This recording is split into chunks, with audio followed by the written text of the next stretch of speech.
My name's David Wood. I chair London Futurists. I call myself a singularitarian.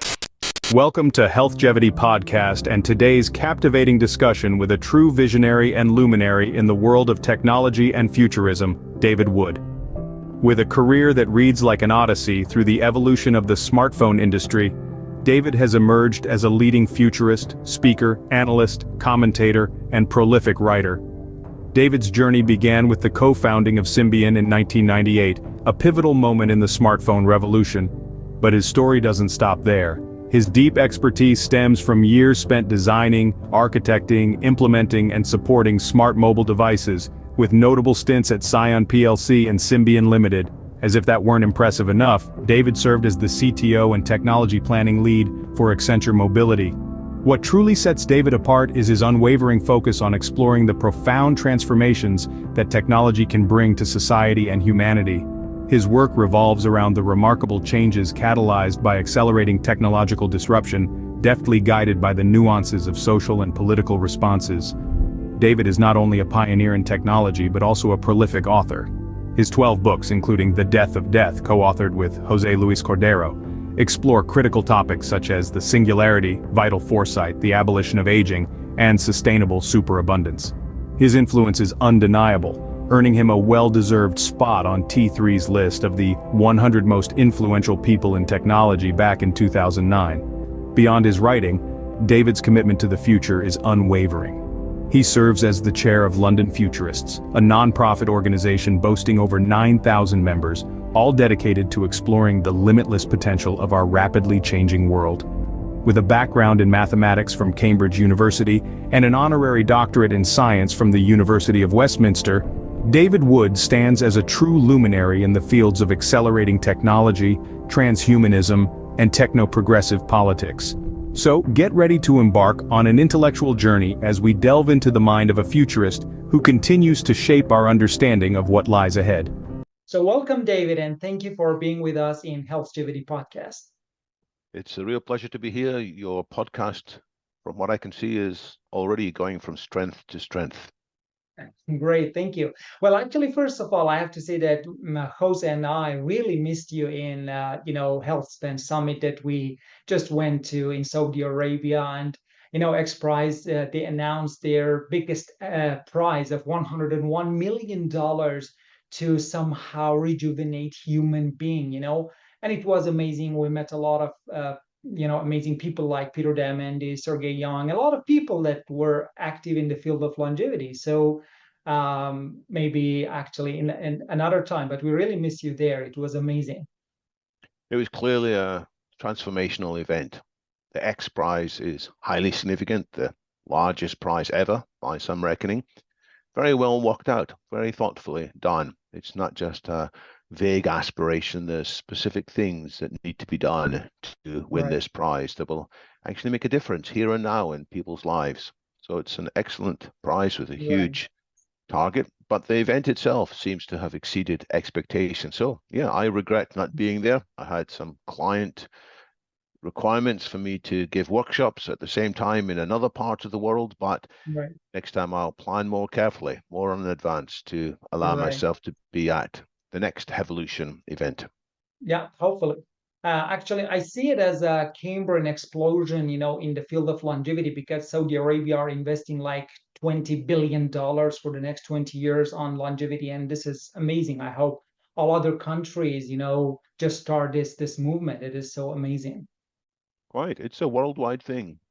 Yeah, Whichever part of the world people are in, more people are realizing there are economic threats ahead to aging populations, which they need to address by making elderly people healthy and young and fit again as being key parts of the economy rather than a burden on budgets. So people are realizing it's desirable. More important, however, they're seeing that the possibilities are within grasp. It's not just an aspiration, a fantasy, a mythological wish. There are real things which have lots of promise to make a difference. Yes, exactly. So during the last week, I've been just searching, in your LinkedIn, your websites. I found everything almost that you are working on that. I love all of the topics, from education, from future thinking, singularity, longevity, transhumanism, even immortality, all of the things for many years I've been trying to learn more and more. And it was amazing. I found it really. So before we start our question, I just want to start with this one that when was the first time really that you became that much interested in future, singularity, longevity even, and then how it happened? Just I'm curious about it. Well, I can look at my own professional career where I was a futurist before I realized I was a futurist. I was in the business of developing mobile computing and then Right. smartphones well before these phenomenon became popular and widely accepted. They were seen as a niche, but in the 1990s, my colleagues and I dared to imagine a future in which people were smarter because of using smartphones, in which people were Right. more connected. So we envisioned a future and we made it happen. And eventually I realized, hey, there's a name for this. It's futurist. Right. Then I picked up ideas from other sources that made me realize that what's happening in smartphones is only a small glimpse of much larger changes that are happening in other areas of technology. I came across the book by Eric Drexner, the, about the nanotechnology, the principles of creation. Got an exact title, but I think it's something like that. I read it and it made me go, wow, these changes may eventually happen. Then I came across Ray Kurzweil. I read his 1999 book, The Age of Spiritual Machines, not Yeah. the Age of Intelligent Machines, which would have been a more straightforward title, and indeed was the title of an earlier book, but he dared to imagine that as we have better software, better AI, it will manifest not just intelligence, but all the other aspects that we like to think of ourselves, make us humans special, creativity, compassion, even spirituality. So that made me think even more. And then finally, the third book in the sequence that jolted me from my complacency into activism was a book by James Hughes, who at the time was the executive director of what was called the World Transhumanist Association. His book was called Citizen Cyborg, but it said, there's a struggle ahead. We won't get to this better future automatically because there are forces that may resist it, bioconservatives and other people who may be afraid of this change and may resist it. So we have to put these discussions into the forefront of the public conversation. We have to raise these possibilities. And that made me search for other transhumanists in London. And I found some, and well, the rest is history. All right. That's great. Well, actually, for all of us, we've had a journey of becoming somehow a futurist. And for me, it started when I was like, I think 12 or 13. I started to write a future diary instead of past. My friends were just starting to write about their past last year, all those events that they participated in. But I really thought that this is something not very useful. So I started writing about the next year, next 5 or 10 years, that what I am going to do and where I will be and all of those stuff. And from there, I started thinking about future, became very much interested in the topic of, longevity. But I mean, it was like 30 years ago, and there was not really many books or resources. We didn't have internet. But the first time that I became more obsessed about the longevity and immortality, because next question I want to ask you about the book Death of Death, was when I started with the book The Immortalist by Alan Harrington, which is really amazing, and it triggered my attention to this topic. So let's ask you about the book The Death of Death that you co-authored with Jose Luis Cordero, and of course have translated. I'm really proud of this because this is one of the most amazing book I've ever read and translated. So I'm translating in 3 languages, as you know, and already the Arabic version is out. And it's been amazing. I've read this book more than 4 or 5 times. But I want you to tell us that what do you want to tell people in this book, The Death of Death? Already the title is very catchy and, of course, controversial. Well, it's interesting you say that at a young age you had some intuition that the future could be better and would be more fascinating. I think Yeah. everybody has that intuition when they're young, in the Yeah. sense that things could be better. But most of us have that hope knocked out of us. Most of us learn to be worldly or realistic or so-called. People tell Right. us, oh, don't have these crazy ideas. You know, we have to accept aging and death. So Right. one way to describe the book is it answers that question, that answers actually, I would say, a lot of questions, but 9 questions maybe, which are questions that prevent people from following through on their intuition that there can be an immortal future ahead, things that dissuade them. But we provide good answers, answers that weren't possible even just a few decades ago, but now there are good answers. So we want to reawaken in everybody who reads it that initial yearning, which in many cases has become suppressed, become hidden. So in the first Right. chapter, for example, we answer the basic question: doesn't life inevitably lead to death? Isn't nature governed by the second law of thermodynamics, which means everything decays? And we point to many examples in nature where there is no aging, in which creatures can be immortal. And some of these are simple creatures, but some of them are also quite complicated creatures.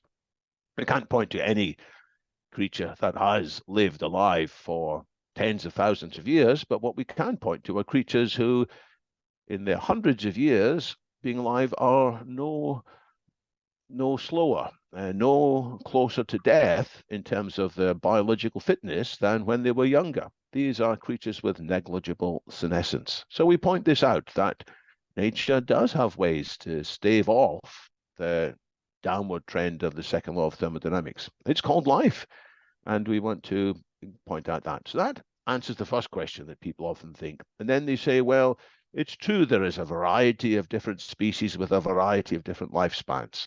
Some go downhill fast, like the salmon. After it lives its life, it comes back and it spawns and it dies quickly. Most creatures have an exponential, gradual, and then faster decay. Some don't decay at all, as I mentioned. But people say, well, these are fixed. And in chapter 2, we point out that the aging of individual species can also be altered, a whole bunch of interventions. So we can learn from what happens in the biology of some creatures and apply some of that into other species as well. So in the way we gradually answer more and more of the questions, we want to liberate the enthusiasm. Might originally have been a naive enthusiasm for a better future in which there is the abolition of aging and the death of death, but now we want to make it an informed enthusiasm.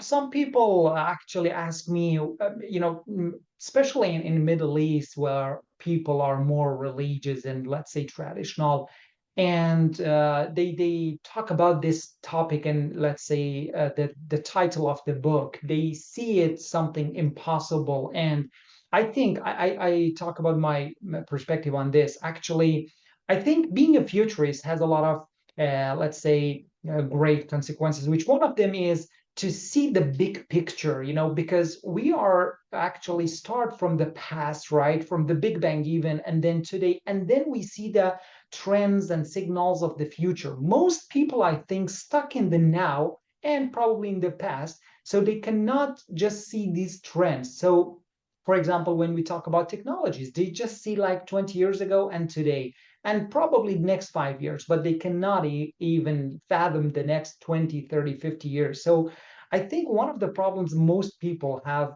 with not seeing, let's say, this possible, this technological advancement, so that we can stop and even later reverse aging, is because they cannot see the big picture. And I think this comes from the problem with education that we all got at school. What do you think about this? Because I know that you have done some presentations and been active on education, the failures actually of our education system.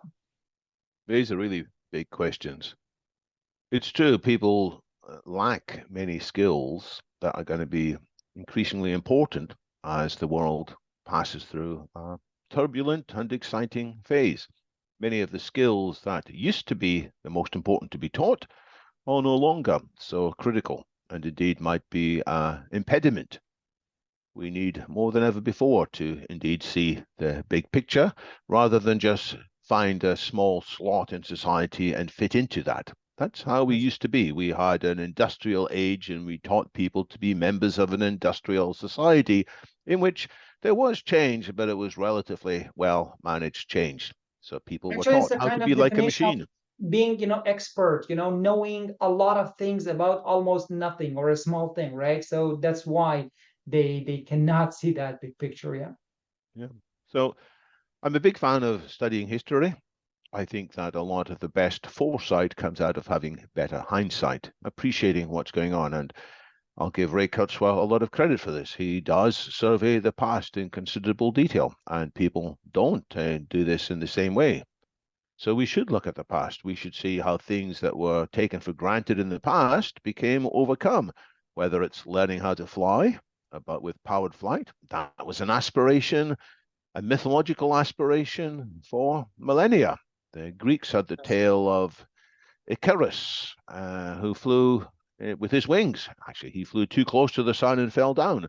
But there was an aspiration that this might be possible, and it wasn't possible, and it wasn't possible, and it wasn't possible until finally there was enough engineering skills to allow the Wright brothers to fly, and then things went much, much quicker. That's the kind of pattern that people need to learn about. That change often does happen slowly, seemingly making no progress, and then going much faster. And we have a chapter in the book, The Death of Death, on that curve. So people need to appreciate that. But there are other skills that are very important as well now, too, more important than ever before, including critical thinking, which means challenging some of the established ideas. Just because people say it's always been thought this way, that is no longer sufficient. Some of these ancient patterns did make sense in the world that we used to have, but they're no longer right. It used to be sensible to accept that death was coming. There is a famous prayer. The theologian Reinhold Niebuhr used to highlight it. God, give me the grace to accept what I cannot change. That's a profound, wise words. But the prayer goes on. Give me the courage to Yeah. change what I can change, Right. and give me the wisdom to know the difference. Mm. So in the past, we couldn't do anything about aging or Right. death, and so it was wise to accept it. And that was what people were taught. They were taught it's sweet and honorable to die for your country. The Latin dulce et decorum est pro patria mori. That phrase is put on military cemeteries all around the world. Well, we can now say we should have the wisdom to know the difference. We can do something about aging and death. We can do a lot about aging and death. So that part of traditional wisdom, as it were, is no longer correct, and we have to challenge it. So skills in critical thinking, skills in creative imagination are very important. And the Yeah. syllabus that we have in schools needs radical updating. Exactly. I was just watching a video that you put in one of the websites, the Vital Syllabus. I think it was about the fable of the dragon turret. Exactly in one part of it, it talks about how the education system is teaching children about accepting something that, as you said, probably, okay, 100 years ago, we couldn't do anything about it. But what about now?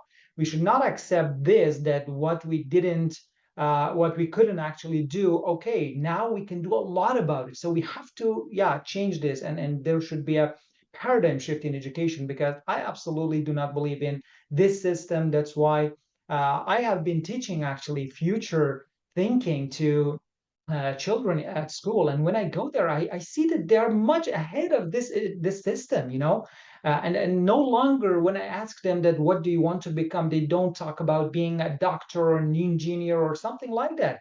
They are talking about being an influencer, a YouTuber, I don't know, even talking about the AI expert, all of the things. So unfortunately, I don't know really what can be done, but you've talked about 6 failures of the educational system.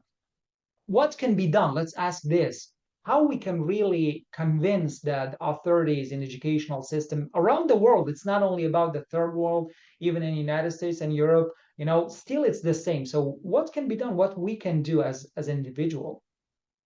Well, this kind of change is complicated and difficult. I'm not expecting it's going to happen overnight, Right. but for a change to happen, one thing is people must appreciate the urgency. They must see this is something that has to be accelerated. Yeah. Many Right. people say, well, sort of, it's true, we probably do have to change the education system, but we're a bit busy just now. We're already committed to these other initiatives. So let's talk about this again in 18 months' time. So the Right. first thing that needs to be done is we must highlight the urgency of this. The world is changing more quickly than expected. There is greater diversity.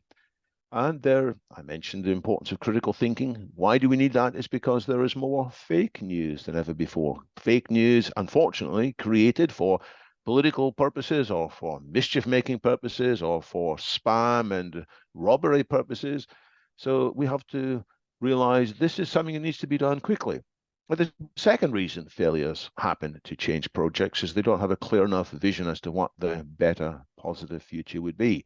So that's what I'm trying to do with the Vital Syllabus. I'm trying to highlight on that website, vitalsyllabus.org, good examples of the kinds of materials I wish more people would have access to. It's still a work in progress. It's by no means complete, but there's already a lot of videos in there, which I think they meet a number of criteria. They're engaging, they're clear, they're accessible. There's no payment involved. There's no firewalls to navigate.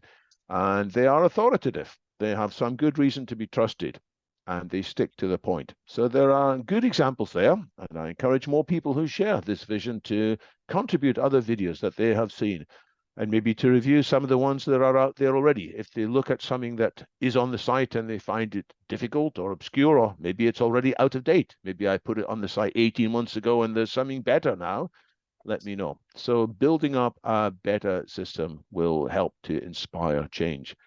And we can't necessarily expect the schools and universities to change overnight, but what we can expect is that people will explore education outside of the time they allocate to their official education. So they will spend maybe an hour or two a week looking at some of this additional material. And that's always how it has been. When I was young, I went to school, but I also watched something called the Open University, which was at the time a wonderful new initiative led by the British government here in the UK.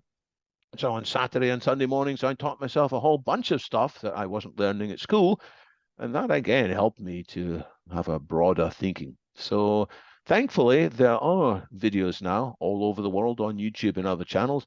The challenge is to highlight which are the best ones so that if people decide they want to supplement what they're learning in their official schools and universities and work training programs with new information, they need to know what's the most important information. So the most important criteria for being on the Vital Syllabus site is that it is vital. That's why it's called Vital Syllabus. It truly is important stuff that's going to make a difference to our success or failure in the turbulence ahead. That's great. Well, when we were, let's say, like 10, 12 at school, like 30 years ago, when we wanted to, and in an exam, when we wanted to ask a question from our classmates, it's actually called cheating. We were accused of, cheating at exam. But nowadays, actually, most of the school children are talking to each other, asking the question, answering, and now we call it, let's say, work team. But teamwork, let's say. Now the problem is with the chat gpt and ai that is accessible for all students. Most of the schools and universities call it cheating right now, using ai and chat gpt for learning. So what do you think in the next few years? Don't you think that ai will become as, let's say, accessible, or let's say acceptable as just a calculator that you use it, right? Because you don't need to memorize a lot of things. You need to, as you said, you need a critical thinking for that. You need to have the ideas and try to expand it and have that critical thinking. So what do you think about using ai in education in the next few years? Yes, we must learn to teach people how to get the best out of AI, when it's going to help us, when it might mislead us. So this skill, I call it augmentation. And one of the things about Vital Syllabus is covers 24 areas, but I can summarize the 24 areas in 4 broad categories. There's anticipation, learning to see more clearly what's happening. There's agility, learning to adapt when things change differently to how we had anticipated. And third is augmentation, which is how are we going to take advantage of tools like calculators or like AI or like all kinds of other things online, like YouTube videos and websites. How are we going to take advantage of that to help us be better people, to understand better, to make fewer mistakes, to achieve the things that need to be done? And it's going to be disruptive, in part because many of the teachers are a bit uncomfortable with this. It's going to be disruptive because also the changes are happening faster than people can adapt the syllabus. Some of these educational syllabuses, they need many years to change and many years to be bedded down. Whereas now, in my slides, when I go and talk to clients about AI, I've got to change them all the time. Every single time there's something that is no longer the best advice. It might have been the best advice 2 weeks ago, but now the best advice is a bit different when it comes to practical things. So we have to help people to adapt. And talking about calculators in school, that was my year. It was about 1976. I was about 16 years old, and calculators were just becoming available. I spent an awful lot of money at that time, £16 it was, in buying one of the first calculators. And the teachers were unsure. And I said to them, look, obviously I know this stuff. I got 100% in my last maths exam. We should learn to use this. And after a while, it was quite quickly, everybody was using calculators. And the point is, if you go to another subject like chemistry, in chemistry, we had a lot of time in the chemistry class doing arithmetic. We used to use logarithms in these days, which most of your listeners of yours won't know about. But before there was calculators, there was quite a long, lengthy process to do multiplication. So maybe a quarter of the class, instead of doing chemistry, we were doing these logarithms. And instead, now we got calculators, we can spend more time accessing what really matters. So the same kind of transformation is going to take place with AI, but it's going to be even bigger because it's not just giving us numbers, it's giving us ideas, it's challenging us, and we have to adapt more quickly than ever before. Yeah, exactly. Talking about AI, actually, I'm in touch with businessmen, entrepreneurs, even young people, Gen Z, talking about these topics. And most of them are worried about the, consequences of AI automation on employment and, job displacement. They are thinking that, okay, what will be the job in the next 5, 10, 20 years that we can do that AI cannot? And most of the people, actually, I understand totally this, that when we have a new technology, a lot of people the first reaction is that they are afraid and they don't know what to do about it, right? For example, I remember, I don't know, 20, 25 years ago, that for the first time we had Photoshop, right, as a software that can edit the photos and, put the picture of a person's head on the other one. A lot of people said, wow, no longer we are going to recognize the reality, from illusion, and this is going to change everything, blah blah, this kind of things. But later we found out that no, it's not that big deal. Even later with deep fake that we had on videos, a lot of people thought the same, but still so what do you think? Why do you think we overreact of the new technologies like AI? Or maybe it's rational or reasonable, this fear? Many people will lose their jobs.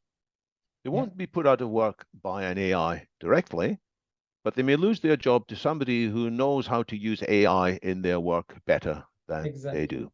So everybody watching, you need to figure out what's going on in the world of AI. You need to learn what AI could do for you in your job. And don't imagine that there are certain careers which are safe from AI. People used to try and say, well, there's the D's and the C's. The D's are the dirty, the dull, the dangerous, the dark work. That's what we're going to use robots and AI for. And all the C stuff, the cool, the caring, the compassionate, the creative, the conscious stuff, the stuff that involves common sense, that's left for humans. Well, it turns out that AI can do a lot of the C stuff as well. And many people who are working as part of creative teams may lose your jobs. It doesn't mean all humans will lose their jobs in that team, but maybe a creative team that has 6 people today the boss will be able to get the same result with only two people in that team who know how to use AI. So I do tell everybody, you may lose your job. Now, the big picture, we talked about big pictures before, the big picture is this should be good Yeah. because in due course we will have the automation and AIs producing everything we need at much lower cost and much higher quality. So energy, food, healthcare, education, it can become much cheaper and much more Exactly. abundant. So it should be wonderful. And then the question is, well, if we don't have jobs, how will we get money? Well, in a sense, we won't need so much money because so many things are free. And to what extent the money is still needed, there will be some redistribution of some sort from the corporate taxation of the few companies who are still part of the old economy. So the big picture should be wonderful. But the short term is where the turmoil comes because people may unexpectedly be thrown out of work and they're not prepared for it, and society doesn't help them either. So that's why you need these vital skills of adaptability, agility, and anticipation to prepare for these changes before they come along and catch you by surprise. Exactly. This is what all future thinking, future studies, foresight is all about, that we have to be prepared for different futures, right? Not to just waiting to happen for us. And even much better, let's say, to be proactive and to create that future that we want. Talking about the job, if we, again, I'm talking about the big picture. If we see from the, let's say, hundreds of thousands of years ago when we were hunter-gatherers until today, we used to work like 18 hours a day. Then after that, less than the, let's say, 16, 12. Even in the age of, let's say, before the industrial revolution, we used to work like 12 and more hours. And then after that, it became 8 hours. And now some companies are talking about having more than two, let's say, days of weekend, making it three. So as you said, in the near future, a human being works in order not to work. This is actually what everyone is thinking about. We say we want to work until a certain age, and after that, then we want to be free and not to work. So this is a good news, as you said. And I think, yeah, in a short term, probably it will have some consequences, but later, no, because I think even the problem of the money like this will be obsolete. I mean, a lot of things will be free, and we will have a level of abundance that we really don't need to worry about, making money that much. So let's let's say talk about another topic that I'm really interested in, and I know that you have been working on that for years, which is transhumanism. Okay, so first of all, I want to hear maybe a definition from you. That first of all, what is the transhumanism, and how does it, let's say, envision the future of humanity's relationship with technology and science? Transhumanism is the view that we can and should use science and technology, guided by values, to radically improve the human condition. Mhm. Transhumanism says that what evolution has done to us is not the end of the progress of the human condition. Right. Transhumanism says that we have inherited aspects from evolution which we should now leave behind, including the decay of our physical body as we age, including many of the cognitive shortcuts, the biases in reasoning, which sort of makes sense in a simple society, but which mislead us when we have to work out much more complicated things in today's world. So, just to summarize that last bit, evolution has made us clever and stupid at the same time, and we need to leave Right. behind the stupidity. And transhumanism says we can do that. We can become the bearers of super longevity and super intelligence. More than that, we can become super happy, or some people say super well being. We can leave behind the parts of evolution that left us often depressed or egotistical, because evolution didn't care whether we were happy, frankly. Evolution only cared that we sent our genes on to the next generation.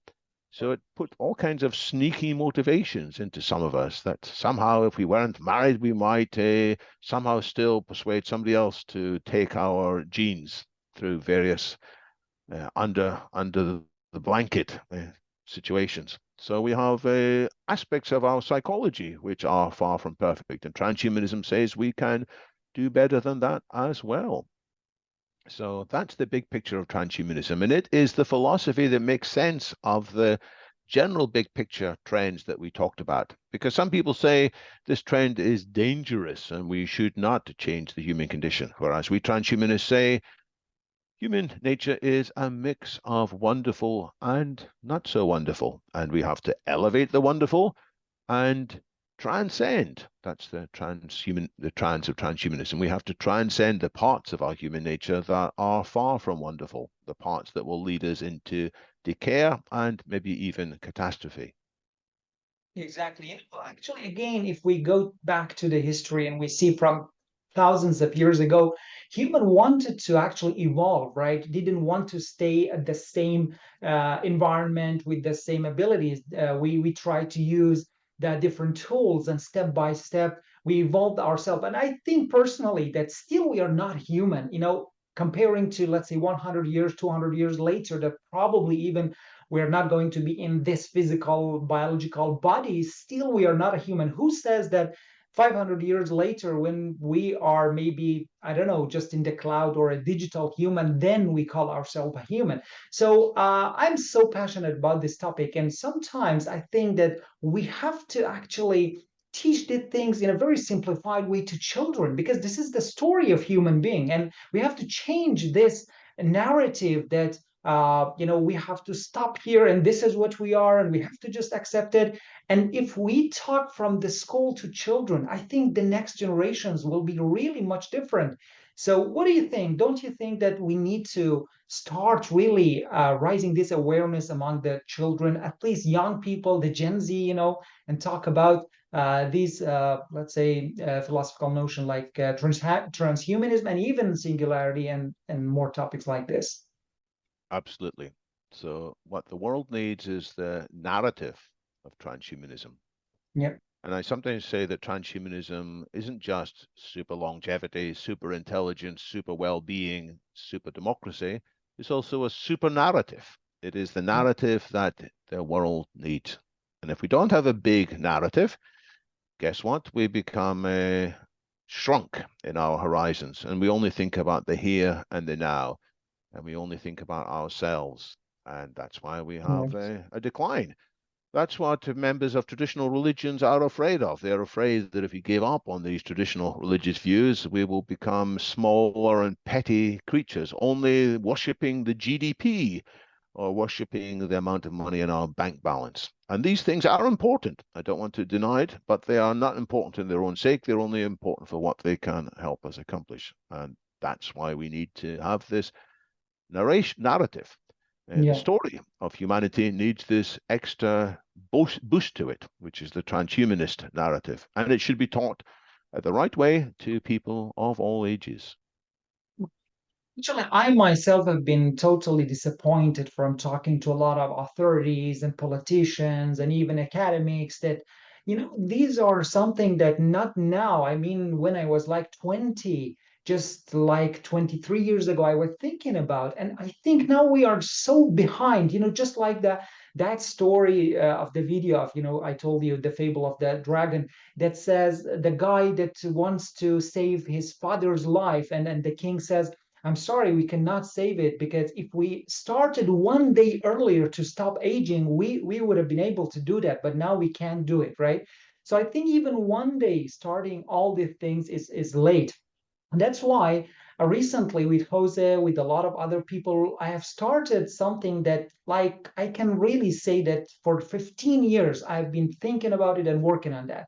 And I've created a kind of, not a, let's say, community, because still community is small, I think.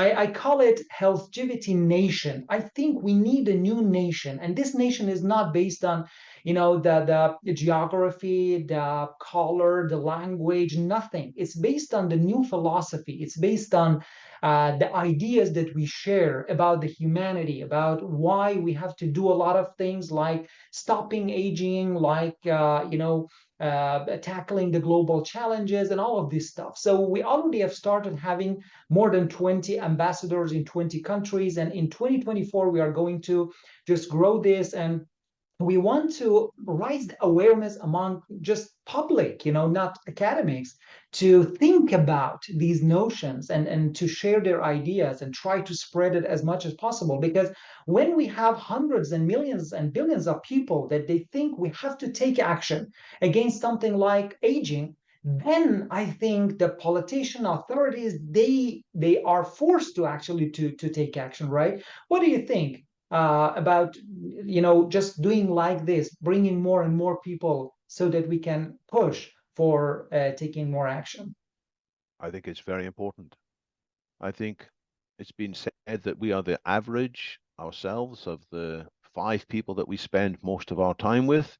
Exactly. I think that's only a rough statement, of course. I don't know how it's measured, but it is true that the people we spend time with do influence us, and we copy consciously or subconsciously parts of their thinking. So if we spend a lot of time with people who are small-minded, we will tend to become more small-minded. If we spend time with people who are more interested in distractions than the big picture, if we're not careful, we will spend more time being distracted too. So we should reach out, not for the sake of pushing off criticism. I'm not talking about carving a filter that doesn't prevent us appreciating the bigger picture, but it is, we want, there is an aspect of collaboration here, which is incredibly important. So each person watching this video, you have to decide, who do you want to spend a lot of time with? And maybe the people in the past who have been very helpful to you are no longer the people that you need to spend quite so much time with in the future, because they've raised you to a certain level, but now you need to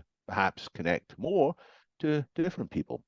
This is part of what I call collaborative intelligence. It's part of the bigger picture of augmentation. How do we achieve more?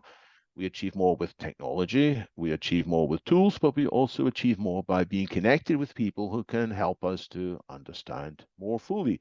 Because in this world today, nobody can possibly understand all the issues that's going on, even in the field of rejuvenation. There are so many new ideas and possibilities, startups, philosophies, experiments. And how can we keep on top of it? We need to connect to the people who are keeping on top of bits of it as well. So hence, get part of this nation. And guess what?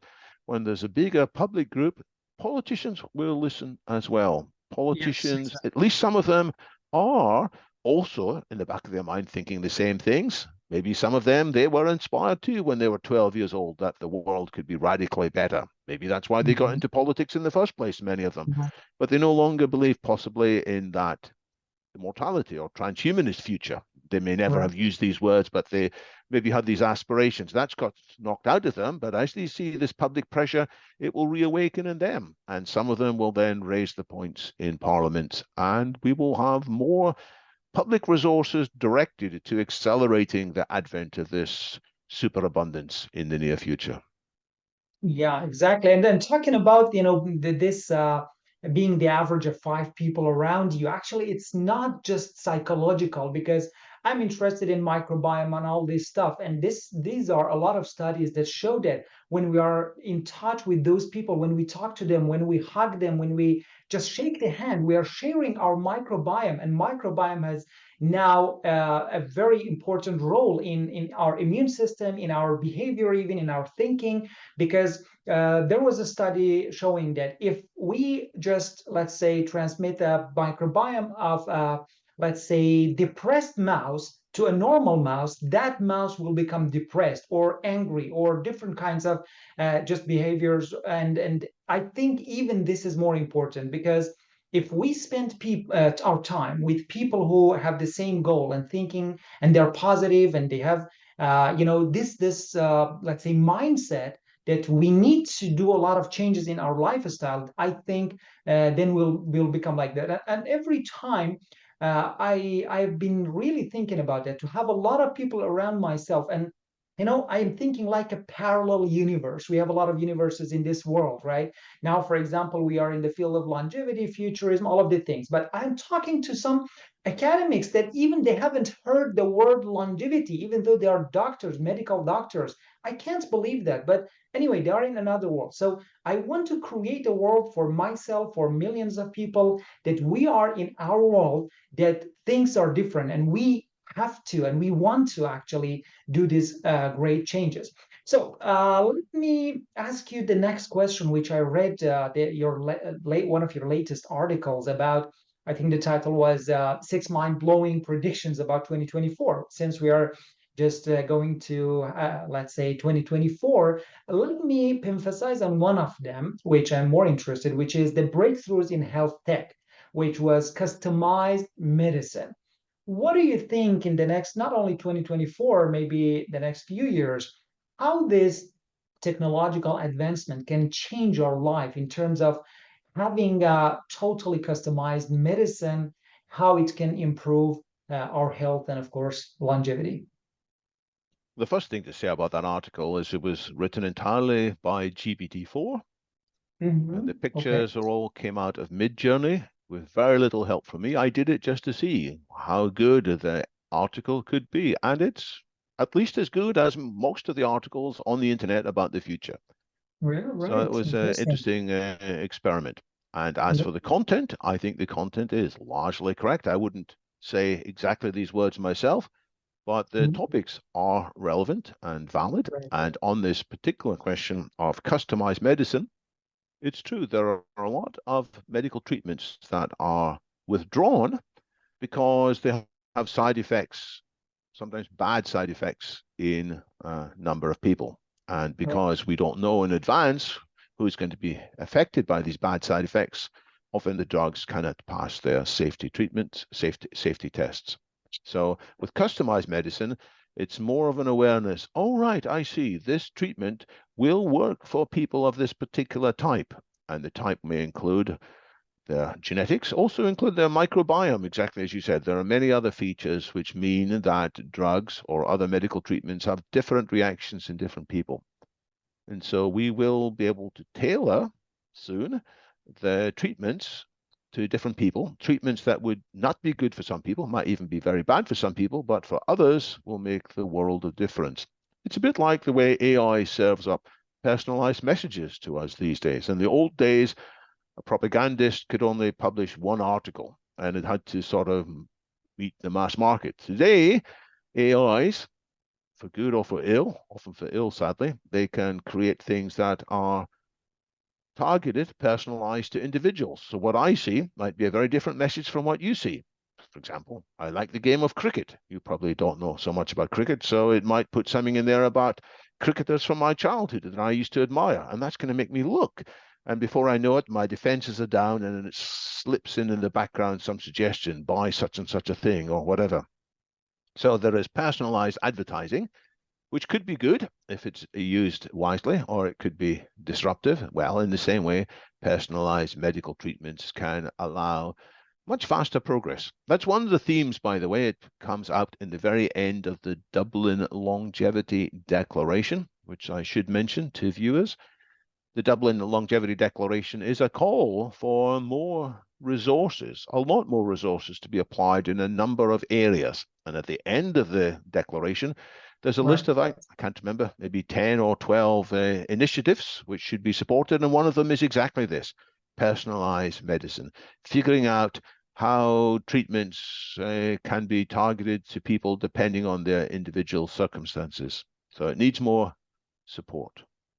Exactly. And talking about this, let's say, um, somehow uh, this kind of personalized medicine, because of my background of nutrition, now we know that our microbiome is totally different. So the saying like an apple a day keeps the doctor away, or some really general prescriptions for everybody no longer works and is obsolete. Everybody is so different. So something like an apple that is good for you can really be bad for me based on my microbiome. So this is something that absolutely we need to do that. So talking about again all of the things, probably this is my last question.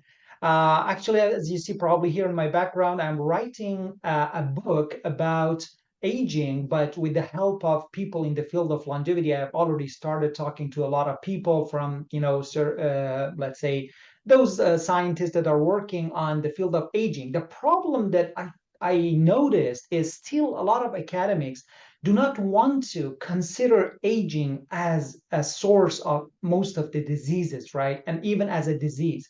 That's why I titled that Why Aging is a Disease and How or Why We Should Stop and Even Reverse It. So I want to ask you this question, that do you consider aging as a disease itself, and why or why not? And what are the positive and maybe negative consequences of classifying it as a disease?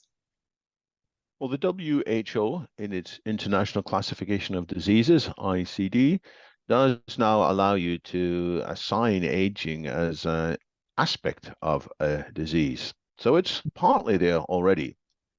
So the mood is changing. The most important thing is that people should realize that aging can be medically altered. Whether that means it's a disease or not, I'm less interested in that, but I want people to know that aging is not something to be accepted. We've had this change in the past. It used to be that if somebody was infertile, they couldn't have a child. People said, well, that's not a disease. That's just a part of nature. And thank goodness they said some people can't have children, otherwise the world would be overpopulated. Now we treat it as a medical condition if somebody is infertile and wants to have a child. And we look carefully at how we could cure it. It's the same with aging. People have said in the past, hey, it's good that people get old and die because there'll be overpopulation or some other kind of explanation. So why do people resist treating aging or considering aging as a disease? I think first it's because they still imagine there's nothing can be done about it. There's no point trying to talk about it as a disease if it's just a fact of life. So these people are not aware that there could be treatments very soon. That's again why I'll point to the Dublin Longevity Declaration. A whole bunch of international leading figures in the longevity space are saying we can do something about it. And if the viewers want to add their name to that declaration, which I encourage, please visit dublinlongevitydeclaration.org. That declaration doesn't just say here are things that can be done now or in the near future. It also makes the case for why it should be done, because that's the other reason that people resist this. They still have maybe the voices of their parents in their head when they were young saying it's selfish to want to live forever. It would be bad for the planet if everybody lived long. And we have to undo that aging myth. We have to point out that the world could cope with many, many, many more people than at present if we manage it more effectively. And in due course, not in any hurry, in due course, we have a whole universe in which humanity can expand into. So these so-called moral arguments against extending aging, they are significant, but they all have good answers which you'll find in The Death of Death, good answers which are touched on in the Dublin Longevity Declaration and in many other fine books on that subject. Yeah, exactly. And actually, it's I think really depends on the way that you see the aging. For example, we have a genetic disease called progeria, which in that a child that is born has less telomeres actually than a normal person. So the child is getting old within just 10 to 15 years, and normally they don't live more than 20. So we call that, let's say, a disease. Why? Because the process of aging is happening so fast, but we are not calling it if it happens in 80 years. And this is just crazy. But what I want to say is that, again, still a lot of even academics do not see the emergency of this topic, that why we should consider aging as a disease. And it has a lot of economical, societal consequences, at least in terms of economy. Adding every 1 year of the healthy life to the age of people in just the United States will have like $38 trillion effect on the economy. And this is so huge. That's why I also encourage a lot of people to read more about this, let's say, topics that you said. I will put the links in the description to sign the paper you mentioned. And thank you so much. I think I still have a lot of questions, but I know our time almost is ended. I want you to maybe a final item, something that you want to share with us, something interesting, or anything that you would like to share with us, please. I want to emphasize that this is the biggest humanitarian cause of all. It's not just one of many. If we are seriously thinking, how can we have the biggest impact on human condition? It's fair for people to try and assess them. Well, I could give my money to this charity or I could give my money to this cause. How is the impact going to be? Well, I want to say that money and time and resources invested in the death of death, or even just pushing back the age at which people start to decay by 5 years, that's going to have a hugely disproportionate benefit. We look at the healthcare costs around the world. In America, 28% of somebody's spending on Medicare, Medicaid, 28% of that happens in the last year of their life. So if we could keep people healthy for longer, then that spending is put off. In fact, it's even better than that, because it turns out that when people live longer, when they live into their hundreds, when they eventually die, their death is not drawn out and lengthy. And again, we save a huge amount of money from an economic point of view. My view, of course, I don't want people to die at all. But I just want to point out, if we delay aging by these treatments, we're not storing up bigger economic problems for the future. We're actually solving economic problems now and solving economic problems in the future. So if you want to be a humanitarian, if you're evaluating how you can have the biggest bang for your buck, to use rather crude terms, you should get involved either financially or in some other way in supporting this cause, the longevity escape velocity coming closer, or at least signing that declaration and putting your voice behind it. So let's get together. It's a big task. It's a difficult task, but if we apply more people on this, we can get there faster and more certainly.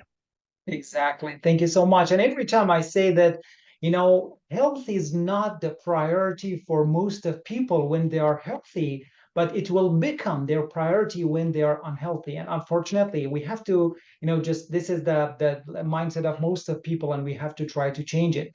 Thank you so much, David. I know that you are very much active on LinkedIn, but please let us know that where we can find more of your videos, presentations, where are your content mostly after, let's say, LinkedIn. I'll share all the links in the description. Please let us know. I've pointed to vitalsyllabus.org, where there are some educational materials. People can follow me on X or Twitter if it's still around. I am at DW2. It's a nice short 3-letter name, DW2 there. Or you can find my personal blog, dwblog.com, where I publish a lot of materials. In terms of my books, you can go to my corporate website, deltawisdom.com, where you'll find information about the 12 books that I have either authored or co-authored, as in The Death of Death, or in other cases, I've been the lead editor of. Thanks for sharing these links. Sure. Thank you so much. It was amazing. Thank you for your time. You're welcome.